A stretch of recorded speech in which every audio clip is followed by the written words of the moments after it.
Peri engineering, arts and science, pharmacy, nursing மற்றும் physiotherapy கல்லூரிகள் சென்னை இந்தியாவில் சிறந்த உள்கட்டமைப்பு கொண்ட கல்லூரிகளில் ஒன்று.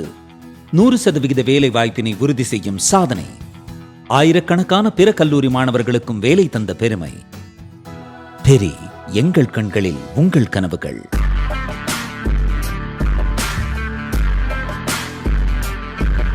வணக்கம் ஜெயஹிந்த். இன்றைக்கி நம்ம சேனலில் ஒரு மிக முக்கியமான அப்டேட் பார்க்க போகிறோம். மே 8 ஒடிசாவில் மக்கள் எல்லாருமே வானத்தை பார்த்து அதிரக்கூடிய அளவுக்கு ஒரு சம்பவம் அப்படி நடந்தது. அதன் பிறகு பங்களாதேஷில் இந்த ஒரு வானத்தை பார்த்து ஒரு அன்னோன் ஆப்ஜெக்ட் போகக்கூடிய அந்த வீடியோ சமூக வலைத்தளங்களில் பெரிய அளவுக்கு வைரல் ஆச்சு. இப்போது இது ஒரு ஏவுகணை சோதனை இந்தியாவுடைய ஒடிசா கோஸ்ட்லேருந்து பண்ணியிருக்கிறாங்க அப்படின்ற சோர்ஸ் தகவல் லேட்டராக வந்துச்சு. அது அதிகாரப்பூர்வமாக இது என்ன ஏவுகணை ஏது அப்படின்றத அரசாங்கம் முன்ன சொல்லலை. பட் இதோடைய தன்மை, இதில் ஓப்பன் சோர்ஸ் இன்டெலிஜென்ஸில் இருக்கக்கூடிய பப்ளிக் டொமைனில் இருக்கக்கூடிய தகவலை பார்த்து ஒரு அதிரடி செய்தியை இப்போ நம்ம பார்க்கலாம். இது பார்த்திங்கன்னா MIRV அப்படின்னு சொல்லக்கூடிய மல்டிபிள் இண்டிபெண்ட் ரீஎன்ட்ரி வெஹிக்கிள் அப்படின்னு ஒரு அட்வான்ஸ்டு ஏவுகணை அக்னி ரகத்தை சேர்ந்ததாக இருக்கும் அப்படின்றத நம்ம ஊகிக்க முடியுது. ஒரே நேரத்தில் 10க்கும் அதிகமான அணுகுண்டுகளை வேறு இடத்துல இதால் போட முடியும். ஸோ உலகத்திலேயே மிகவும் டேஞ்சரஸான அதிசக்தி வாய்ந்த ஏவுகணையை இப்போ இந்தியா சோதிச்சிருக்காங்க அப்படின்றத பார்க்குறோம். இது 2 வகையாக இருக்கக்கூடியது. அக்னி 5 நம்ம ஏற்கனவே சோதித்தோம். ஸோ அக்னி 5 Mark 2 அதோட அடுத்த வெர்ஷனாக இருக்கலாம், இல்லை அக்னி 6 டெக்னாலஜி டெமான்ஸ்ட்ரேட்டராக இருக்கலாம். இப்போ அக்னி 5 ரேஞ்ச் அப்படின்றது 5500 கிலோமீட்டர் வரை. ஸோ கிட்டத்தட்ட சீனாவுடைய அநேகமான பகுதிகளை தாக்கக்கூடிய அளவுக்கும், இந்த பக்கம் பார்த்தீங்கன்னா துருக்கி அளவுக்கும், கிட்டத்தட்ட ஐரோப்பா நெருங்குற அளவுக்குமான அந்த ரேடியஸ் அப்படின்றது இருக்குது. நீங்கள் ஸ்க்ரீனில் பார்க்கலாம் அதை. பட் இது அக்னி 6 ஒரு வேலை இருந்ததுன்னா, அக்னி 6 ரேஞ்ச் இந்தியாவுடைய டார்கெட் என்ன அப்படின்னு பார்த்தீங்கன்னா 10,000லேருந்து 12,000 கிலோமீட்டர் இன்டர்கான்டினென்டல் பேலஸ்டிக் ரக மிசைல் வகையை சேர்ந்தது. இதை தான் இப்போ சோதிச்சிருக்காங்க அப்படின்னு தெரியுது. இப்போ அக்னி 5 Mark 2 அக்னி 6 நமக்கு யாராலும் உறுதிப்படுத்த முடியாது. ஏன்னா இதற்கான நோட்டாம் எல்லாமே ரொம்ப சீக்ரெட்டாக வச்சுருந்தாங்க. அது வானத்தில் பங்களாதேஷ் மக்கள் பார்த்து பதறக்கூடிய அளவுக்கு அது ரொம்ப ஒரு இதில் விண்வெளியில் போயிட்டு இருந்ததை நம்ம பார்த்தோம். இப்போ இது பார்த்தீங்கன்னா 8 இரவு 6:30 மணிலேருந்து 7:30 மணி இந்திய நேரப்படி இருக்கும் அப்படின்றத பார்க்கலாம். ஒடிசா மாநிலத்தில் நிறைய பேர் இதை பார்த்துருக்காங்க, வெஸ்ட் பெங்காலில் இதை பார்த்துருக்காங்க. அதன் பிறகு பார்த்தீங்கன்னா பங்களாதேஷில் இருக்கக்கூடிய காக்ஸ் பஜார், அதாவது பங்களாதேஷோடைய கிழக்கு மியான்மார் எல்லையில் இருக்கக்கூடிய அங்கே வரைக்கும் பார்த்துருக்காங்க. மிகப்பெரிய ஒரு சோஷியல் மீடியா ஸ்பெக்குலேஷன், இந்தியா அணு ஆயுதத்தை சோதிக்கிறாங்கன்ற அளவுக்கு போச்சு. இப்போ இந்த நோட்டம் அப்படின்றது 6ஆம் தேதியிலேருந்து 9ஆம் தேதிக்கு இஷ்யூ பண்ணியிருந்தாங்க. அந்த நோட்டீஸ் டு ஏர்மேன்ன்றது எவ்வளோ தூரம் அந்த இடத்துக்குள்ளே சிவில் போக்குவரத்து விமானங்கள் வரக்கூடாதுன்றதுக்கான எச்சரிக்கை. 3560 கிலோமீட்டர் அளவுக்கு அதை கொடுத்துருந்தாங்க. அப்துல் கலாம் ஐயா அவர்கள் பேரில் வைக்கப்பட்ட அந்த அப்துல் கலாம் தீவுகள்லேருந்து பே ஆஃப் பெங்காலில் கடலில் இந்த காரிடார் ஜென்ரலாக யூஸ்வலாக கொடுப்பாங்க அப்படின்றத பார்க்குறோம். இது வீலர் ஐலாண்ட், பாலசூரில் இருக்கக்கூடிய வீலர் ஐலாண்டுன்னு சொல்லுவாங்க. அதன் பிறகு இப்போ நம்மளுடைய ஐயா அப்துல் கலாம் அவர்கள் பேரில் இந்த இதை வச்சுருக்கிறோம். இது பார்த்தீங்க அப்படின்னா 2 விதத்துக்கான இந்த மிசைல் லான்ச் பண்ணுறது, இதோட டெலிமெட்ரி எப்படி இருக்குது மற்றும் இதோட ட்ராக்கிங் எப்படி பண்ணலாம் அப்படின்றத கிரவுண்ட் மற்றும் ஷிப் பேஸ்ட் இந்த மிசைலை கண்காணிக்கிறதுக்கு வங்காள விரைகுடாவில் இந்தியாவுடைய போர்க்கப்பல்களும் இருக்கும். அதே மாதிரி கிரவுண்ட் ஸ்டேஷன்ஸும் கண்காணிப்பாங்க அப்படின்றத பார்க்குறோம். பிறகு இந்த சோஷியல் மீடியா ஃப்ரெண்ட்ஸி அதிகமாக நம்மளுடைய பாதுகாப்புத்துறை அமைச்சகம் அடுத்த நாள் 9ஆம் தேதி ஒரு இது கொடுத்துருக்காங்க, ப்ரெஸ் ரிலீஸ் கொடுத்துருக்காங்க. India conducted successful flight trial of an advanced Agni missile with MIRV system. The missile was flight tested with multiple payloads targeted to different targets, sparsely distributed over a large geographical area in Indian Ocean region. So அக்னி 5 அக்னி 6 அப்படின்றது சொல்லலை. But flight trial அப்படின்னு சொல்லும் பொழுது இதில் நம்ம கவனிக்க வேண்டியது advanced Agni missile. So அக்னி 5 விட நிச்சயமாக இது ஒரு அட்வான்ஸ்ட் மிசைலாக தான் இருக்கும் அப்படின்றத ஊர்ஜிதப்படுத்தலாம். MIRV multiple independent reentry vehicle அப்படின்னு சொல்கிறது ஒரே நேரத்தில் ஒரு ஏவுகணையில் கிட்டத்தட்ட 15க்கும் அதிகமான அணு ஆயுதங்களில் ஒரு வைடு ஜாகிரஃபி பல்வேறு இடங்களில் ட்ராப் பண்ணக்கூடிய திறமை இருக்கக்கூடிய ஒரு ஏவுகணையை தான் இப்போ சக்ஸஸ்ஃபுல்லாக சோதிச்சிருக்காங்க. இது வெற்றி பெற்றிருக்கு அப்படின்றதையும் நம்ம பார்த்துருக்கோம். இப்போ இந்த கிரேட் டிபேட் என்ன அப்படின்னா, இது அக்னி மார்க் 2வா இல்லை அக்னி 6ஆ டெமான்ஸ்ட்ரேட்டரா? ஏன்னா அக்னி 5 நம்ம ஏற்கனவே சோதிச்சிட்டோம். அக்னி 5 மார்க் 2 அடுத்த வெர்ஷன் அப்படின்றது இதோட எக்ஸ்டெண்டட் ரேஞ்சாக இருக்கலாம், இல்லை எடை அதிகமாக எடுத்துகிட்டு போகிறதா இருக்கலாம். இது ரெண்டுமே இருக்கக்கூடிய வாய்ப்பும் இருக்குது. ஸோ ஒன்று எடை, ஒன்று தூரம், இல்லை ரெண்டுமே சேர்ந்ததுக்கான வாய்ப்பு அப்படின்றது இருக்குது. இதில் வந்து இந்தியா ஒரு ஸ்ட்ராட்டஜிக் அம்பிகுவிட்டியை வைக்கிறாங்க. எதிரிகளுக்கு இது அக்னி 6 அப்படின்னா அதோட கேம் வந்து டோட்டலாக வேறு. 10,000 12,000 கிலோமீட்டர் கிட்டத்தட்ட அமெரிக்கா வரைக்கும் கவர் பண்ணக்கூடிய ஒரு ஏவுகணையாக, சக்தி வாய்ந்த ஏவுகணையாக இருக்க போகுது.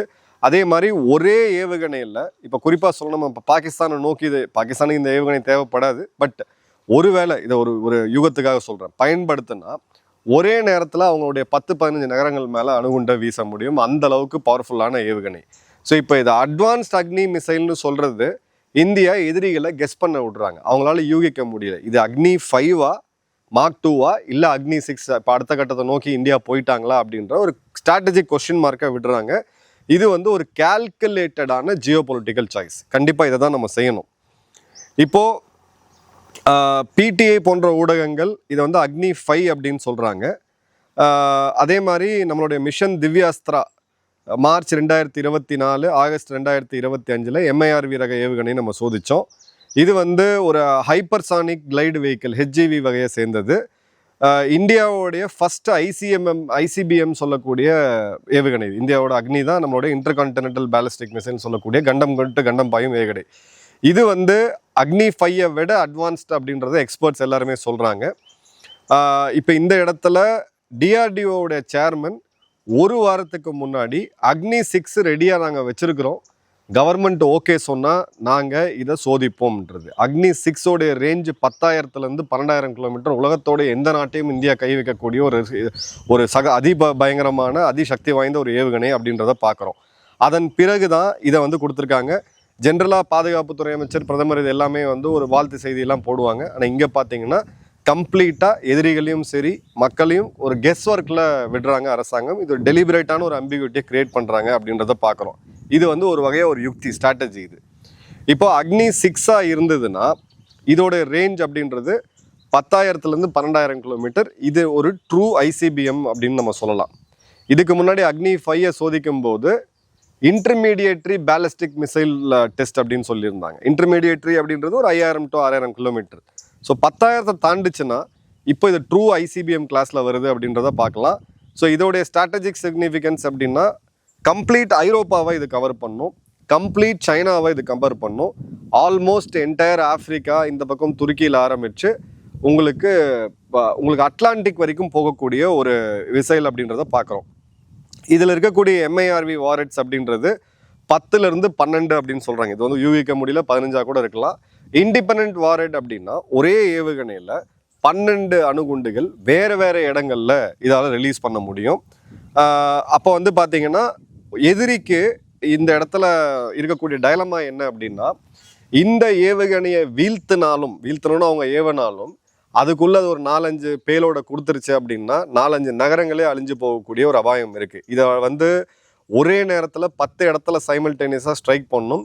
இதில் பெரிய பிரச்சனை என்ன, இந்த ஏவுகணையோட ஸ்பெஷாலிட்டி என்னென்னா மேக் 24 29,400 கிலோமீட்டர் பெர் அவர். இப்போ இந்தியாவுக்கும் பாகிஸ்தானுக்கும் எல்லையை எடுத்திங்கன்னா ஒரு 500 கிலோமீட்டர், நம்ம 560 கிலோமீட்டரில் பாகிஸ்தானோட அந்த எல்லைக்கு போயிடலாம். இப்போது சைனாவுடைய நான் பேச்சுக்கு சொல்கிறேன், இந்த மாதிரி சம்பவங்கள் கடவுள் புண்ணியத்தில் நடக்கக்கூடாது. பட் எதிரிகள் வாலாட்டினா இந்தியா மேலே ஒரு அணுவாயுத தாக்குதலை யாராவது செஞ்சாங்க அப்படின்னா இங்கேருந்து சீனாவுடைய நகரங்கள் கிட்டத்தட்ட பார்த்தீங்கன்னா ஒரு 10,000 கிலோமீட்டர் தொலைவில் தான் இருக்கிறாங்க. இதோடைய வேகம் அப்படின்றது 30,000 கிலோமீட்டர். ஸோ இந்த மிசைல் லான்ச் ஆகி கிட்டத்தட்ட 10 to 15 நிமிஷத்துக்குள்ளே 10 to 12 அணுகுண்டுகளை இதை சைனா மேலே நம்மளால் வீச முடியும்.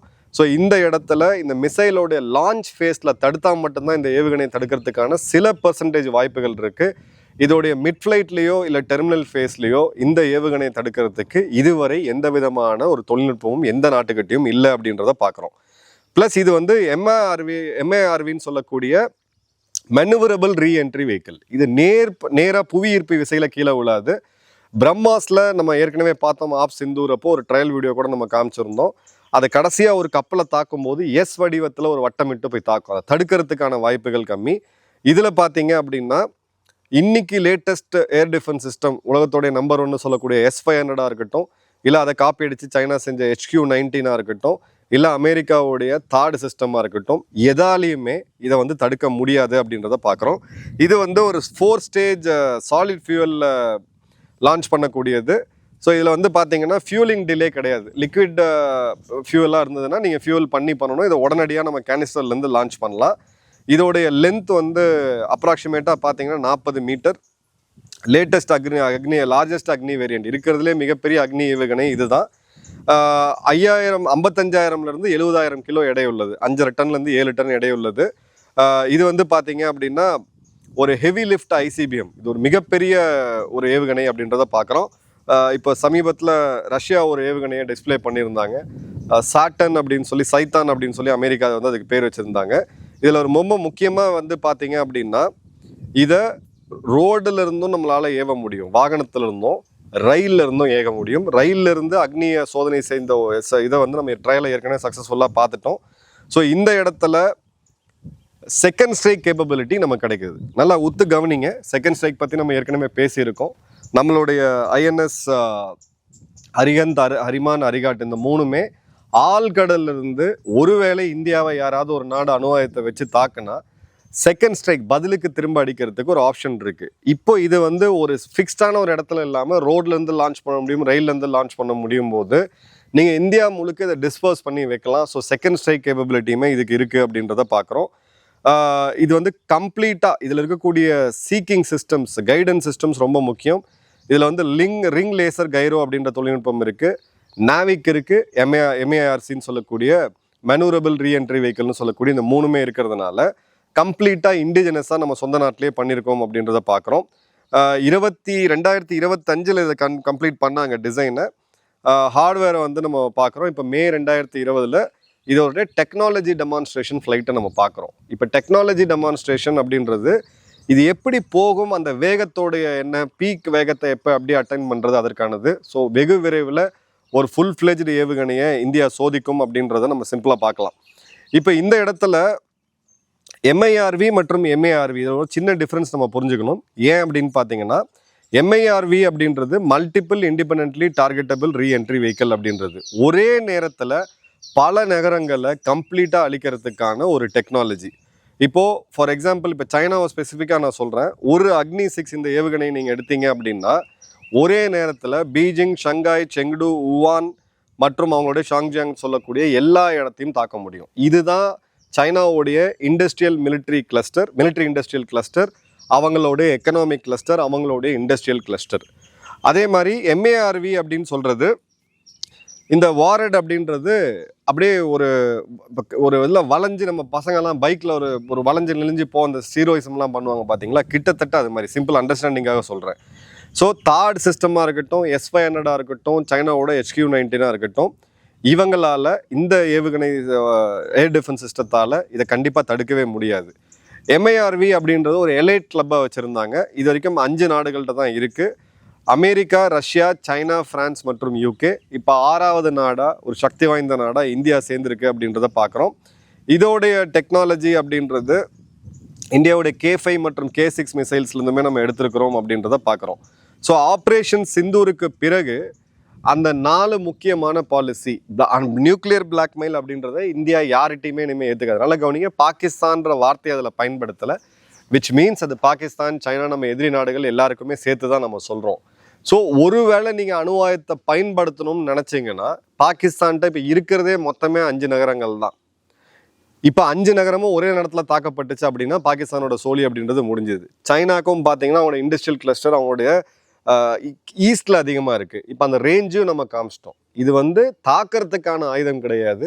இந்தியா மேலே தப்பி தவறி யாராவது அணு ஆயுதத்தை பிரயோகிக்கணும் அப்படின்னு நினச்சா கூட இப்போ ஒரே நேரத்தில் 5 மிசைலை இந்தியா லான்ச் பண்ணாங்க அப்படின்னா 5x10 60 நகரங்கள் முற்றிலுமே இல்லாமல் போயக்கூடிய அளவுக்கு அபாயம் அப்படின்றது இருக்குது. ஏன்னா நம்மளுடைய நியூக்ளியர் டாக்ட்ரைனில் நம்ம வந்து வாஜ்பாய் அவர்கள் காலத்தில் தான் அது பப்ளிக் ஆச்சு. அப்போ நம்ம வந்து என்ன பண்ணோம் அப்படின்னா, நாம் அணு ஆயுதத்தை எந்த நாடுகள் மீதும் பயன்படுத்த மாட்டோம். ஆனால் ஏதாவது ஒரு நாடு அணு ஆயுதத்தையோ இல்லை பயாலஜிக்கல் வெப்பனையோ இல்லை கெமிக்கல் வெப்பனையோ இந்தியா மீது பயன்படுத்தினால் we will retaliate with maximum capability. Maximum retaliation அப்படின்றது அதிகபட்சமான பதிலடி அப்படின்றது. இப்போ அதிகபட்சத்துக்கு அதுக்கு சம்மந்தப்பட்ட ஏவுகணைகள் மிசைல் சிஸ்டம்ஸ் நமக்கு தேவை. அதுதான் அக்னி 6 ட்ரைலரை இப்போ காமிச்சிருக்கோம். டெலிபரேட்டாக இதை அம்பிகஸாக வச்சுருக்கோம். இதோட ரேஞ்சை இந்தியா கிளைம் பண்ணல, பிரதமர் அவர்கள் இதை பாராட்டல. இதோட ரேஞ்ச் என்னன்றது யாருக்கும் தெரியாது. 10,000 to 12,000 கிலோமீட்டர் நம்ம வந்து எக்ஸ்பர்ட்ஸோட யூகத்தை நம்ம பார்க்குறோம். இப்போ பாகிஸ்தானாக இருக்கட்டும், அமெரிக்காவாக இருக்கட்டும், இல்லை எந்த நாடாக இருக்கட்டும், சைனாவாக இருக்கட்டும், இந்தியாவோட இந்த ஏவுகணை எவ்வளோ தூரம் போகக்கூடியது அப்படின்றத மட்டும் அவங்களால கணக்கிடவே முடியாது. அவங்களுடைய வேவுபாக்கம் கப்பல்கள் இப்போ பே ஆஃப் பெங்காலில் இருக்குது. இந்த ஏவுகணையோட ஸ்பீடை அவங்களால கால்குலேட் பண்ண முடியும். அது வந்து பார்த்தீங்கன்னா கிட்டத்தட்ட 30,000 kilometre per hour. 30,000 kilometre per ஹவரில் ஒரு ஏவுகணை போச்சுன்னா சைனாவை எவ்வளோ ஃபாஸ்ட்டாக நம்ம ரீச் பண்ண முடியும் அப்படின்றத தெளிவாக பார்க்குறோம். ஸோ கிளியர் கட்டாக ஒரு டெலிபரேட்டாக ஒரு அம்பிகஸ் ஸ்ட்ராட்டஜியை நம்ம வச்சுருக்கோம். சைனா பார்த்தீங்கன்னா DF-41 அப்படின்ற ஒரு ICBM வச்சுருக்காங்க. இதே மாதிரியான ஏவுகணை 12,000 கிலோமீட்டர் போகக்கூடியது, MARV கேப்பபிள். அதுவுமே இப்போது இந்த கேப்பை இந்தியா கம்ப்ளீட்டாக க்ளோஸ் பண்ணிட்டாங்க. சைனா கிட்ட என்ன நவீனமான ஒரு ரேஞ்ச் இருக்கக்கூடிய ஆயுதங்கள் இருக்கோ, அந்த அணு ஆயுதத்தை எடுத்துகிட்டு போகக்கூடிய அந்த ICBMs இருக்கோ, அதை விட பெட்டரான இதை வந்து நம்ம கிளியர் கட்டாக பார்க்குறோம். ஸோ இந்தியா மீது எந்த ஒரு நாடும் அணு ஆயுதத்தை யோசிக்க கூட முடியாத அளவுக்கு ஒரு ஸ்ட்ராங் டிட்டரண்ட்டாக நம்ம இது இருக்க போகிறத நம்ம பார்க்குறோம். பாகிஸ்தான் 2017 அபஹில் அப்படின்னு சொல்லிட்டு ஒரு மிசைல் வச்சாங்க. அதை பச்சை பெயிண்ட் அடித்து இந்த பக்கம் சைனாட்டேருந்து வாங்கி யூஸ் பண்ணாங்க. பண்ணும்பொழுது அது MARV கேப்பபிளாக இல்லை, அது சோதனை அப்படின்றது ஃபெயில் ஆச்சு. ஸோ இந்தியா அப்படின்ற எலைட் கிளப் MARV கிளப்னு சொல்லக்கூடிய சைனா, அமெரிக்கா, ரஷ்யா, ஃப்ரான்ஸ், UKவோட 6வது நாடாக இந்தியா இப்போ சேருது. நம்மளுடைய பாதுகாப்புக்கு 140 கோடி மக்களுடைய பாதுகாப்புக்கு இன்றியமையாத ஒரு அரணா, நம்மளை எதிரிகள் நினச்ச கூட பார்க்க முடியாத ஒரு பிரம்மாஸ்திரமாக இந்த அக்னி 6 இருக்க போகுது. அஃபிஷியலாக இதை பற்றி நியூஸ் கிடைக்கும் போது இன்னொரு டீட்டெயில் வீடியோவில் பார்ப்போம். உங்கள் கமெண்ட்ஸ்ன்றது கமெண்ட் பாக்ஸில் போடுங்க. நன்றி, வணக்கம், ஜெயஹிந்த்.